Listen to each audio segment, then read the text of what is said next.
There's hope for the world. Why bother going on? Wow, if there was ever a way to make an adaptation of something, this was near perfect. The Last of Us is a copy and paste of the video game. I mean, if I had turned this in to my teacher back in high school, I would have failed because I would have been done for plagiarism. I never understood why Hollywood wouldn't just do this with other video games. I mean, if you have something that's a guaranteed certified win, why don't you just take what they did and do it again? And I've heard the argument of, well, if I wanted to experience that, I would go play the video game again.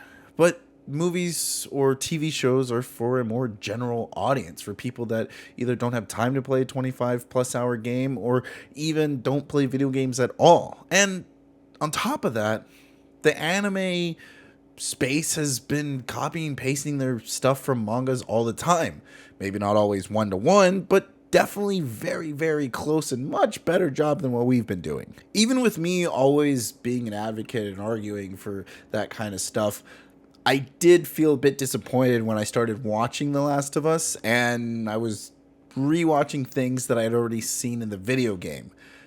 I've actually haven't played the game for years, but it was so on point that I just remembered it, felt reminiscence. And I'm not really the type of person to rewatch or replay things, unless there are some exceptions, obviously Star Wars being the biggest and largest of them all. But then The Last of Us broke all the rules. What we once were trained in a convention way of watching adaptations, The Last of Us took that and twisted it. Now, this is gonna bring up some spoilers, so you've been warned. The first 3 episodes are the golden example of why this show succeeded so well. They are used to gain our trust and to show the change. Episode number 1 really just saying that they're gonna respect the source material. It's one for one on how the video game kind of opens up and starts, and it really just goes to show that, like, hey, we're gonna copy this to a T, we're gonna respect what we're doing. The second episode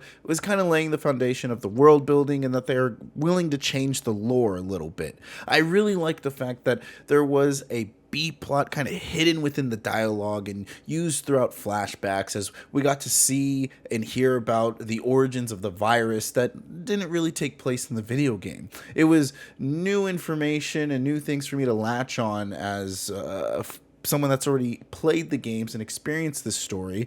And we even got stuff like this in the first episode as well, with things kind of slowly starting to make sense, with it growing in flour and people not eating things that contained flour, like the cookies that were baked in the first episode, and then the bakery or the flour factory that got contaminated in the second episode, and then seeing Ellie eating a sandwich while everyone else was staying away from those types of products was just mind-blowing as you started to see it unwind and you realize the information that they were slowly feeding you. On top of this, they changed some of the way that the zombies or the fungus act. It's no longer spores, but it's using like tendrils, and because we're not just using video game mechanics anymore, it fits, and again lets the more general audience understand how things work and why they are the way they are. And then the third episodes take the other 2 points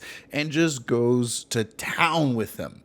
We take a side character, Bill, and we give him his own episode. We don't even feature any of the main characters, and it's really beautiful how this episode is probably going to be the most memorable and probably the most talked about because it was a new experience for everyone across the board. Not only did it bring up more world building, but we also were to see and kind of evaluate Joel's feelings and expressions through Bill. Bill was just Joel, but we got to see through a time lapse of how he progressed as a character and what was kind of foreshadowed and better explained in a way that probably wouldn't have been properly set up for Joel. Not only did this heighten the emotional value and experience in watching the show, but it also gave the returning fans saying, hey, you can have completely new experiences watching this series. You're not just going to be treading or given little tidbits of information that will be new to you. I want to go ahead and say thank you to everyone who's been supporting the channel. If you could just like and subscribe, it goes a long way and helps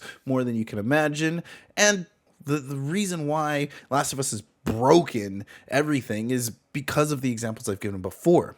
Other adaptations treat everything like the butterfly effect. If someone drinks the wrong colored Kool-Aid, then everything gets derailed and we are watching something of a fan fiction that was nowhere near what the original idea of the adaptation should have been.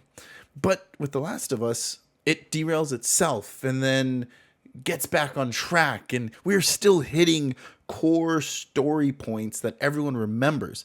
People that are new to the series are getting the same highlights and best of reels that everyone who played the game got to do. But at the same time, we're seeing new experiences and having new things shown to us, but have the same thematic or the same atmosphere as the video game. So it doesn't ever feel like I'm watching something outside of the Last of Us universe. This show is full of depths, and returning fans are going to have a new experience, if not being able to enjoy something they've loved once before. And new audiences, well, I recommend it. Go watch it. It's easily a 10 out of 10. What else would I give it? Until next time, play nice.